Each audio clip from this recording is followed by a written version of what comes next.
घुसकर संविधान की एक कॉपी को फाड़ा है, जिसके बाद से वहां पर एक हिंसा का दौर शुरू हो गया है। बहुत ही शर्मनाक घटना हुई है, पर उसके चलते जो हिंसा हो रही है बहुत ही दुर्भाग्यपूर्ण है कि आज हम उस परिस्थिति में आ गए हैं कि संविधान को सरकार दरकिनार कर रही है और यहाँ पर संविधान का जो बेइज्जती करने का काम हुआ है शर्मनाक है।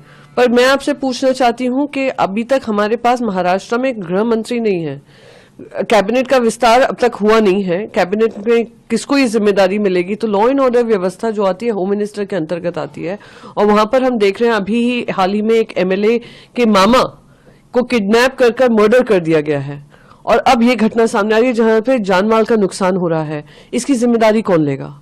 कानून व्यवस्था की जिम्मेदारी कौन लेगा? बेहद ही शर्मनाक है। मैं सबसे अपील करूंगी कि जो काम हुआ है वो गंदा हुआ है, खराब हुआ है, अपमानजनक है, पर साथ ही साथ संयम बरते रहें और जल्द से जल्द वहां पर पीस बहाल हो, यही अपेक्षा है। सरकार का मामला सामने आया है महाराष्ट्र से।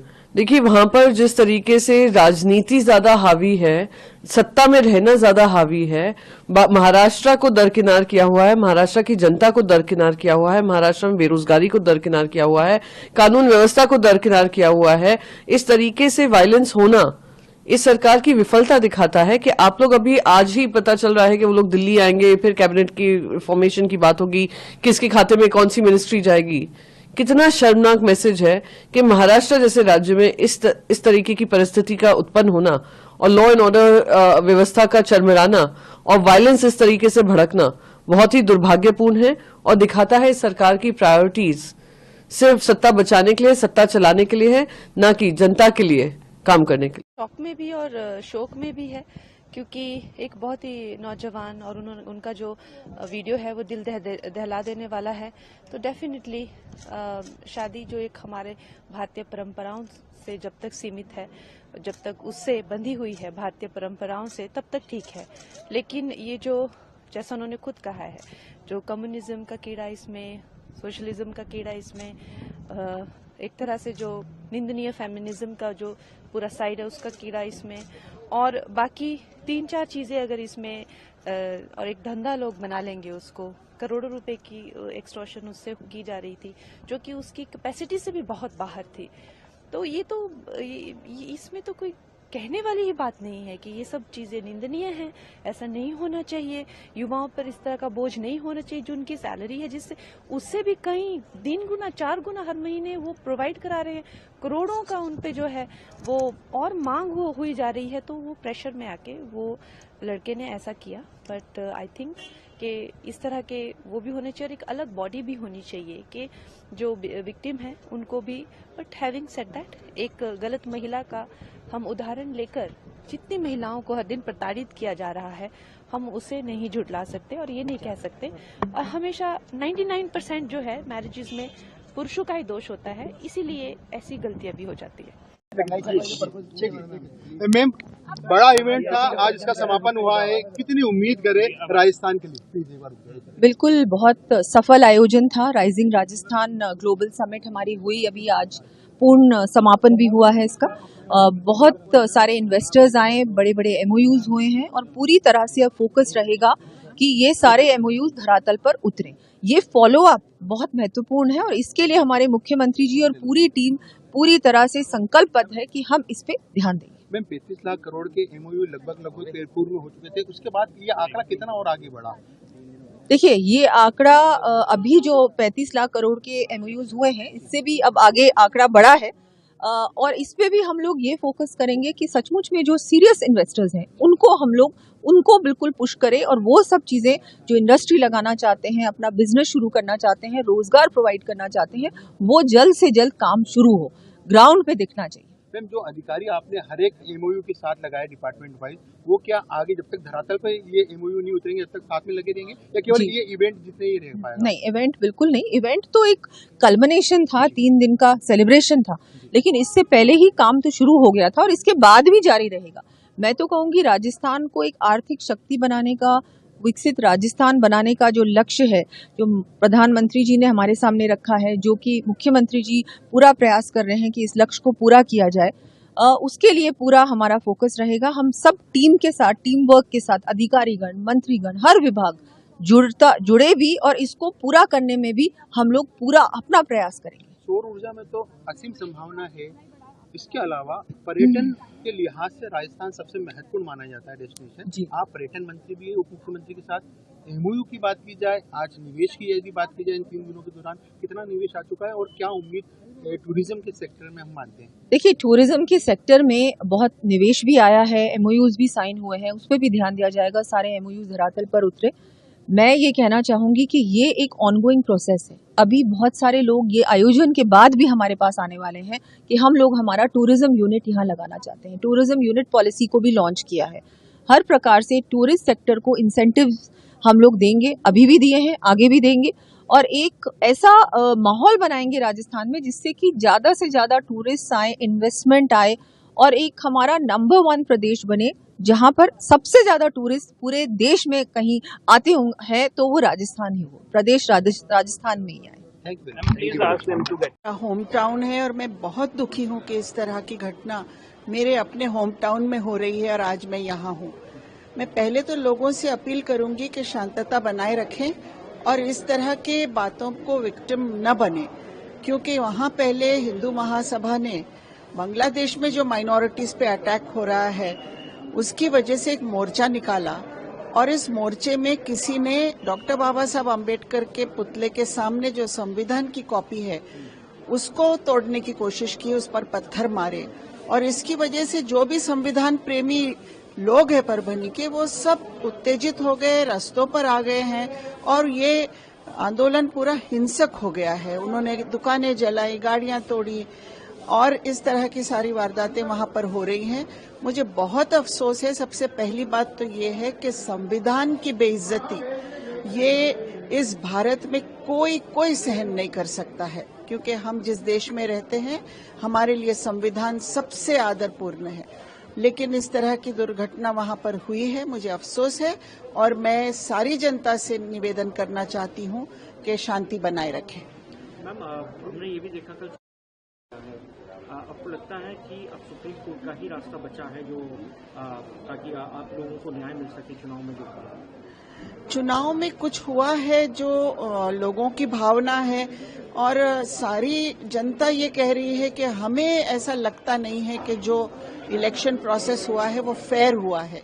ये जनता की भावना है और इस जनता की भावना की वजह से जो हमारे जैसे पॉलिटिकल पार्टीज को लोग अप्रोच हो रहे हैं, तो फिर दूसरा हमारे पास पर्याय क्या है कि इसके सिवा कि हम न्याय मांगे सुप्रीम कोर्ट में।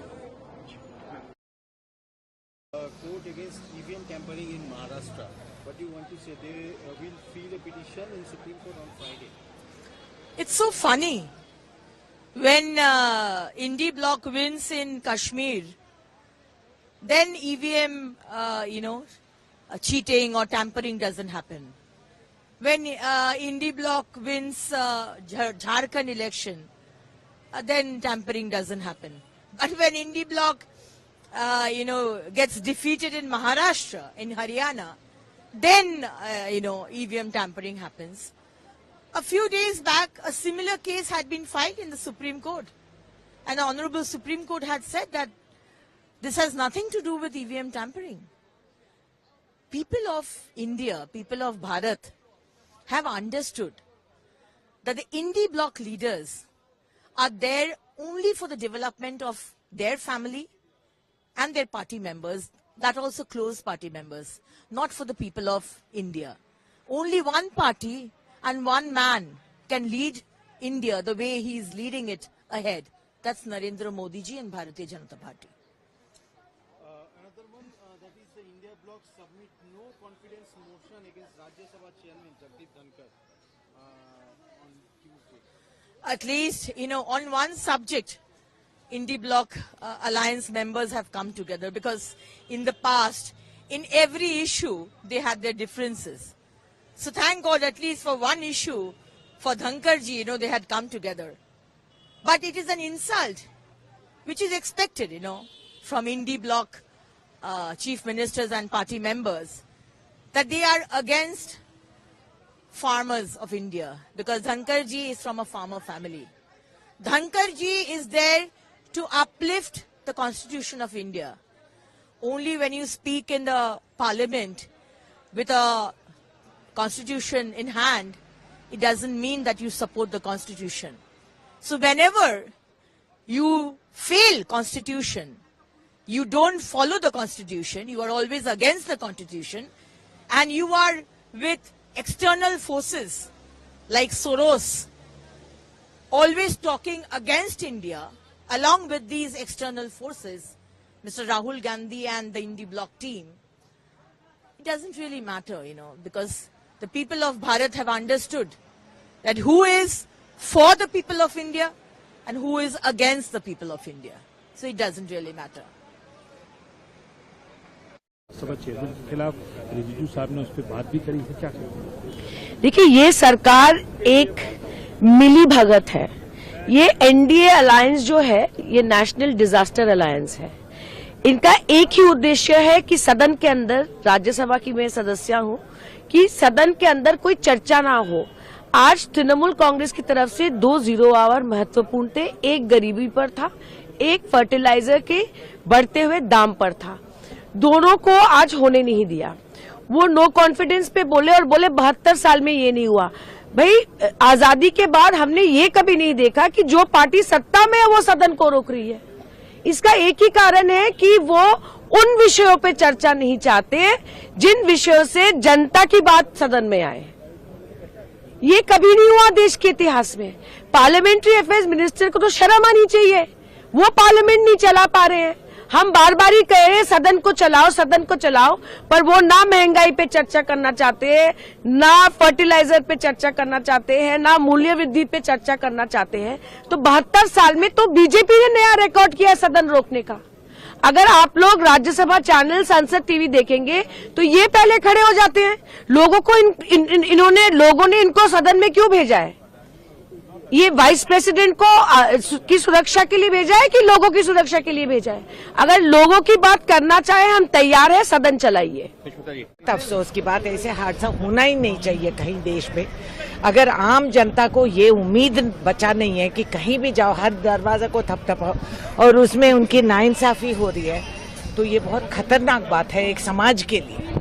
It's very regrettable. और इम्प्लीमेंटिंग एजेंसीज और सख्त कार्रवाई इस पे करना, कोर्ट में का भी करना और पुलिस का भी करना। जुडिशरी पे भी सवाल उठाया। ऑफ कोर्स जुडिशरी पे सवाल उठा है तो सवाल का जवाब देनी चाहिए। सो मोटो कॉग्निसेंस कोर्ट। अब पूरी फैमिली पे केस दर्ज किया गया, तो ये उनका उसमें वीडियो में कानून में प्रोविजंस है, उसको अमेंडमेंट भी कर चुके हैं, तो वो क्यों नहीं लागू हुए? ये तो सवाल यही है कि पूछो। हम हाउस चलाना चाह रहे थे और आज जब 0 आवर में गौरव गोगोई जी ने यहाँ पे बात रखी मणिपुर की, तब इन्होंने कहा कि मणिपुर के लोगों के मन में 3 सवाल है। एक तो मोदी जी मणिपुर कब जाएंगे, दूसरा अमित शाह होम मिनिस्टर जी अपराइज कब करेंगे सदन को लेके मणिपुर से, और तीसरी चीज़ ये है कि क्योंकि मणिपुर के बारे में इनको डिस्कशन नहीं करना है, ये सोरोस को एज अ शील्ड यूज़ कर रहे हैं। ये जब हम बातें करते हैं तो बीजेपी बड़ी डिस्टर्ब होती है और स्पीकर मैडम ने हाउस उस जगह अडजर्न किया। ये लोग चर्चा करना नहीं चाह रहे हैं, ना ईवीएम पे, ना अदानी पे, ना मणिपुर पे। तो जाहिर सी बात है कि बीजेपी को हाउस चलाना नहीं है। इसके अलावा जो इंडिया ब्लॉक की पार्टीज हैं वो सब सुप्रीम कोर्ट जाने की बात कर रहे हैं। जी बिल्कुल, सुप्रीम कोर्ट हम जाएंगे ईवीएम को लेके, क्योंकि महाराष्ट्र हो, हरियाणा हो, वहाँ पे जो रिजल्ट्स हैं वो बिल्कुल ईवीएम मैनिपुलेटेड है और सीएम भी ईवीएम सीएम ही है बना है महाराष्ट्र में। लोग खुश नहीं। आपको दिखाई दे रहा है कि पहली बार ऐसा हुआ है महाराष्ट्र के इतिहास में कि लोगों में कोई जब जीतता है, पार्टी को जनमत मिलता है, तो लोगों में एक खुशी होती है, वो दिखाई नहीं दे रहे। सब लोग मायूस हो गए हैं क्योंकि जिनके लिए वोट दिया है वो लोग चुन के नहीं आए हैं। जिसने यह ईवीएम बनाया है वो कोई डेवलप कंट्री ईवीएम पे चुनाव नहीं चाहती। तीसरी चीज, आप क्या कारण है कि वीवीपैट पर आप अभी आप रखना चाहते हैं ईवीएम को, तो आप दोनों काउंटिंग कराइए, साथ साथ कराइए। सही क्या है इसको कौन बताएगा? आदमी नहीं बताएगा। जब आपके पास वीवीपैट है और हम उसको देख करके चीज़ों को ला सकते हैं। तो आप कहते हैं कि नहीं, गिनती करने में समय लग जाएगा, आप हर प्रोसेस से भागना चाहते हैं। तीसरी जो सबसे और भी इम्पोर्टेंट है वो है कि मशीन 90% बैटरी खत्म नहीं होती और उसमें वोटिंग डला हुआ रहता है, वोटिंग डल जाता है, वो सारी चीज़ें। पांचवी चीज़ ये है कि 20 लाख जो चोरी हुई थी ईवीएम, वो मशीन कहाँ है, ना सरकार पता की और ना उसका कोई जवाब आया। तो इसका मतलब है कि हम कहीं ना कहीं उस ईवीएम का इस्तेमाल चुनाव में करना चाहते हैं तो कर लेते हैं। कई ऐसे प्रोसेस हैं, 100 मीटर 150-200 मीटर से हम कुछ भी कर सकते हैं ईवीएम को। हम स्ट्रांग रूम के बीच बदल सकते हैं, हम किसी को खरीद सकते हैं, लेकिन आप के लिए बैलेट पेपर जो सामने में है इंपॉर्टेंट है, सीसीटीवी फुटेज है, सब कुछ है, आप उसको देखिए। तो क्या प्रॉब्लम है बैलेट पेपर पर नहीं हो? क्यों सत्ता और चुनाव आयोग नहीं चाहती है? तो तर्क है और क्लियर है कि ईवीएम, जिस दिन ईवीएम पर चुनाव बंद हो जाए, आप उठा के देखिए, महाराष्ट्र में 6 लाख वोट लोकसभा में आए, विधानसभा में 4 लाख वोट आए। बैलेट पेपर आता है तो कांग्रेस आगे रहती है, अन्य पार्टी, क्षेत्रीय पार्टी आगे रहती है। बैलेट पेपर खत्म होते ही मशीन आता है तो ईवीएम बीजेपी आगे हो जाती है। पंचायती राज व्यवस्था में जहां ईवीएम नहीं है वहां बीजेपी नहीं चुनाव आती है। आप उठाइए, अब देख लीजिए। तो इसको समझने का प्रयास कीजिए। अन्य स्टेट में जहां बीजेपी नहीं है वहां पर बीजेपी चुनाव नहीं जीतती है। कांग्रेस दोनों लोकसभा चुनाव जीत गई जहां उन्होंने फोकस नहीं किया, और जहां इनकी सरकार होती है वहां ये चुनाव जीत जाते हैं। अभी उत्तर प्रदेश में जो चुनाव हुए आप उसको उठाइए, देखिए। तो ईवीएम मशीन से हमारा देश सुरक्षित नहीं है, हमारी डेमोक्रेसी सुरक्षित नहीं है। और जब एक गठबंधन है उससे ज्यादा वोट लाने वाली संख्या कह रही है कि ईवीएम सही नहीं है, तो आप इसको, देश को सुरक्षित रखने के लिए निर्णय लेंगे ना। इसलिए आप नहीं बोलते हैं चुनाव आयोग इसको, तो हम लोग जा रहे हैं और प्रूव्ड भी करेंगे कि कैसे हैक होता है। ये उभरेगा अपने संस्थापकों की भावनाओं के अनुरूप। यहां पर समाज के प्रत्येक तबके को बिना भेदभाव के शिक्षण और प्रशिक्षण देने के लिए अपने आप को तैयार करेगा। दूसरा, हमें एक बात और ध्यान रखना होगा कि वैन सिंह जी, आपको अधीनस्थ सेवा चयन आयोग में भी है, हमें एक बात को ध्यान में रखना होगा। नर्सिंग, फार्मेसी या बीसीए या फ्यूचर में कभी स्किल डेवलपमेंट का, क्योंकि राष्ट्रीय शिक्षा नीति में स्किल डेवलपमेंट पर ज्यादा फोकस है। कोई भी नौजवान जब अपने संस्थान से अपना विद्याध्ययन करने के बाद निकले तो अपने को असहाय न महसूस करे, बल्कि ये बोले कि मैं अपने पैरों पे खड़ा हो सकता हूं, उसके अंदर एक विश्वास हो। और मुझे लगता है कि दुनिया आज आपका इंतजार कर रही है, लेकिन इसके लिए अच्छा होगा कि इन बच्चों को हम दुनिया की भी तमाम भाषाओं के बारे में उनके एक जनरल स्टडी करवा लें, उसके जनरल यानी उसकी सामान्य बातों के बारे में, दुनिया की उन भाषाओं के बारे में भी, किस देश के अंदर, भारत के अंदर, किस राज्य के अंदर। भाई आप अगर महाराष्ट्र में जा रहे हैं, महाराष्ट्र में थोड़ा मराठी भी बोलना आपको आ जाए, सीखने में क्या बुरा लगा। अपने सामान्य पढ़ाई करने के साथ साथ 1 घंटे की अतिरिक्त क्लास लग सकती है। तमिलनाडु में जा रहे हैं, थोड़ी तमिल भी आपको बोलनी आ जाए। कर्नाटक में जा रहे हैं, थोड़ा कन्नड़ भी सीख लें।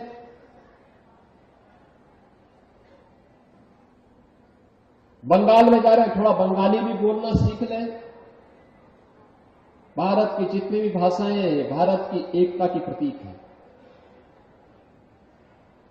और ये सभी की जननी देववाणी संस्कृत है। थोड़ा भी हम प्रयास करेंगे तो आप देखेंगे कि एक भारत श्रेष्ठ भारत का प्रतीक संस्थान बन सकता है। या दुनिया के किसी देश में जाना चाहते हैं तो दुनिया के उन देशों की भी मैपिंग हमारे पास हो, क्या स्थिति है वहां की, कितना उनको नर्सिंग चाहिए, नर्सिंग का कितना स्टाफ चाहिए, एक समूह बना करके, और वहां का लैंग्वेज की जानकारी पहले से यहां पर हो तो पहले दिन से ये बच्चे वहां जाएंगे, इनका प्लेसमेंट हो जाएगा, कहीं कोई समस्या नहीं।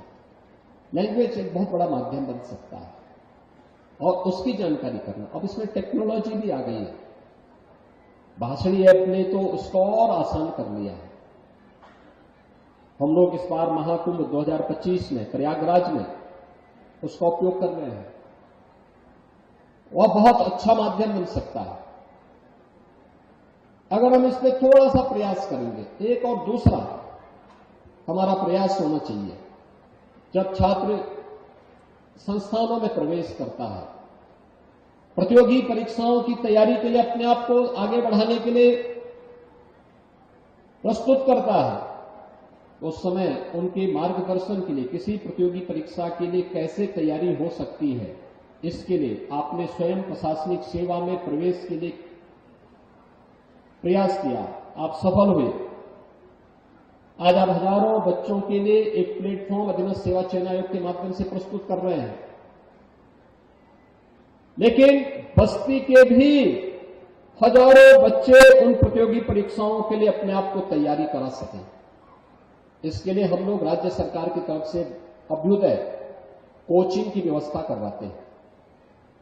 इनमें प्रतियोगी परीक्षाओं के लिए भी है और साथ साथ नीट, IIT जेईई के बारे में, एनडीए, सीडीएस, इन सभी प्रतियोगी परीक्षाओं, इन सभी परीक्षाओं के साथ साथ इन सभी के लिए भी हम लोगों ने, प्रतियोगी परीक्षाओं के लिए भी हम लोगों ने इसको दोनों में, फिजिकली भी और वर्चुअली भी, दोनों मोड पे इसको रखा हुआ है। मुझे लगता है संस्थान भी इसके लिए थोड़ा प्रयास करेगा तो उसमें बहुत सारे बच्चों को एक नई दिशा मिलेगी, प्रतियोगी परीक्षाओं के लिए आगे बढ़ने के लिए उनको एक प्लेट। देखिए, अपने चेहरे को छुपाने के लिए, हार से छुपाने के लिए बड़ी बड़ी बातें बोल रहे थे। जनता के मैंडेट को स्वीकार लेना चाहिए, न कि जनता में अपना चेहरा दिखाना चाहते हैं कि नहीं नहीं गड़बड़ हुआ है। जनता ने उन्हें नकार दिया। कोई कांग्रेस पार्टी और गठबंधन ये कहे कि मुसलमानों को इतना रिजर्वेशन दूंगा, इतना उनको हम पेंशन देंगे, कई तरह के ऐसे काम किए हैं, उनको हारना तय था। जनता ने नकार दी, उसको मुंह छुपाने के लिए वो जा रहे हैं, जाने की तैयारी कर रहे हैं। नो कॉन्फिडेंस मोशन उपराष्ट्रपति के खिलाफ मूव किया गया है राज्यसभा में। मैं समझता हूं कि विपक्ष ने वो काम किया है जो आज तक किसी ने नहीं किया है, और वो जानता है केवल मीडिया में रहने के लिए 14 दिन पहले देने का है सदन सत्र, वो सब जानते हैं। केवल मीडिया में और उपराष्ट्रपति महोदय को मानसिक दबाव और देश के अंदर ऐसी घटना आज तक इतिहास में नहीं घटा, वो कांग्रेस ने, वो विपक्ष ने उपराष्ट्रपति महोदय के प्रति जो 60 सांसदों का दिया है, ये गैर मर्यादाहीन है, गैर नियमानुकूल है, मैं यही समझता हूँ। और बांग्लादेश अब इस बात को स्वीकार कर रहा है कि 88 घटनाएं हिंदुओं के खिलाफ हुई है। जब यहाँ के फॉरेन सेक्रेटरी वहाँ गए हैं, बातचीत की है, इसके बाद बांग्लादेश का ये बयान आता है। बांग्लादेश आज कट्टरपंथियों के हाथ में है। बांग्लादेश पाकिस्तान के रास्ते पर चल पड़ा। जिस बांग्लादेश को भारत ने पाल पोस के बड़ा किया, आज कट्टरपंथियों के आगे वहां की सरकार घुटने टेकती है। जिस तरह से कॉन्स्टिट्यूशन रेप्लिका तो महाराष्ट्र में परभनी जिला मराठवाड़ा में आता है और परभनी में कल मतलब एक व्यक्ति ने मतलब बाबा साहब अम्बेडकर के स्टैचू के सामने जो ग्लास में संविधान का किताब था उस ग्लास को तोड़ा है और वहां संविधान का भी अपमान हुआ है, बाबा साहब के स्टैचू का भी बहुत बड़ा अपमान हुआ है। पुलिस ने फौरन उस आरोपी को अरेस्ट किया है, लेकिन हमारी मांग यह है कि भाई उसको कठोर उनके ऊपर कार्रवाई होनी चाहिए। उसके साथ साथ उनके पीछे किसका राज है। हमारी देवेंद्र फडणवीस जी की सरकार आने के बाद कोई लोग जानबूझकर वातावरण बिगाड़ रहे हैं क्या, इसकी भी जांच करने की आवश्यकता है और इसीलिए इसकी पूरी जांच हो। आज माननीय मुख्यमंत्री देवेंद्र फडणवीस जी दिल्ली आने वाले हैं और मैं उनको मिलने वाला भी हूं और उनके साथ भी इस विषय पर मैं चर्चा करने वाला हूं। तो परभनी की घटना का मैं तीव्र धिक्कार करता हूं, निषेध करता हूं और इस पीछे जो भी जिम्मेदार लोग हैं उनको अरेस्ट करने की आवश्यकता है। हमारे अम्बेडकरी जनता ने वहां पूरा आंदोलन शुरू किया है, सभी जिले में मतलब पूरा जिला बंद है। तो सभी आंदोलनकर्ताओं को मेरा कहना है कि अभी शांति रखने की आवश्यकता है। आरोपी को अरेस्ट कर दिया है, उसको कठोर कार्रवाई उनके ऊपर होने वाली है। तो सभी लोगों ने शांति रखनी चाहिए, ऐसा मैं अपील करता हूं और ये घटना का तीव्र निषेध करता हूं। इंडिया ब्लॉक में जो गठबंधन है इंडिया ब्लॉक का, उसमें कन्वेनर के पद को लेकर बार बार इनके बीच में सहमति नहीं बन पा रही है। टीएमसी का ममता बनर्जी को बनाया, कांग्रेस सीधे से पल्ला झाड़ दिया कि नहीं जो है अभी डिसाइड नहीं। मुझे लगता है कि अभी इंडिया आघाड़ी जो है ये इंडिया आघाड़ी में मतलब एकमत होने वाला है नहीं है, क्योंकि वहाँ हर पार्टी का लीडर है और हर एक आदमी चाहता है कि मैं उसका कन्वीनर बनूं। लेकिन अभी तक मतलब इतने दिन ये गठबंधन बनकर 1 साल से ज्यादा दिन हो गए, लेकिन अभी तक उनका चेयरमैन या उनका जो कन्वीनर वो फिक्स नहीं हुआ है। जिस तरह महाराष्ट्र में भी ऐसा हुआ कि सरकार तो हमारी आ गई, महायुति गई, लेकिन महाविकास आघाड़ी के नेता लोग मुख्यमंत्री का कौन बनेगा इसके लिए झगड़ा कर रहे थे। ये पार्टी का बनेगा, कांग्रेस बोल रहे थे हमारा बनेगा, उद्धव ठाकरे की सेना बोल रही थी हमारा बनेगा।